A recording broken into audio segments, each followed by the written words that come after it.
ಇಡ್ಲಿ ದೋಸೆಗೆ ಒಳ್ಳೆ ಕಾಂಬಿನೇಷನ್ ಆಗಿರುವಂಥ ಕಾಯಿ ಚಟ್ನಿ ಹೇಗೆ ಮಾಡೋದು ಅನ್ನೋದನ್ನ ಈ ವಿಡಿಯೋದಲ್ಲಿ ತೋರಿಸ್ತಾ ಇದ್ದೀನಿ. ನೋಡಿ, ಇಲ್ಲಿ 1 ಕಪ್ಪಷ್ಟು ಕಾಯಿ ತುರಿ ಹಾಕ್ಕೊಂಡಿದ್ದೀನಿ. ಹಾಗೆ 1-2 ಸ್ಪೂನು ಫ್ರೈ ಮಾಡಿರುವಂಥ ಕಡಲೆಬೇಳೆ ಹಾಕ್ಕೊಂಡಿದ್ದೀನಿ. ಹಾಗೆ ಇದಕ್ಕೆ 5 ಹಸಿಮೆಣಸಿನ್ಕಾಯಿ ಹಾಕ್ಕೊಳ್ಳೋಣ. ಮತ್ತು ಒಂದು ಸ್ವಲ್ಪ ಶುಂಠಿ ಮತ್ತು 1 ಪಿತ್ತದಷ್ಟು ಹುಣಸೆಹಣ್ಣು ಹಾಕ್ಕೊಳ್ತಾ ಇದ್ದೀನಿ.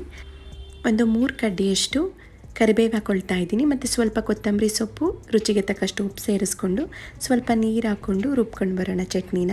ನೋಡಿ, ಈಗ ರುಬ್ಬಿದಾಗಿದೆ. ಈಗ ಇದಕ್ಕೆ ಸ್ವಲ್ಪ ಒಗ್ಗರಣೆ ಹಾಕ್ಕೊಳ್ಳೋಣ.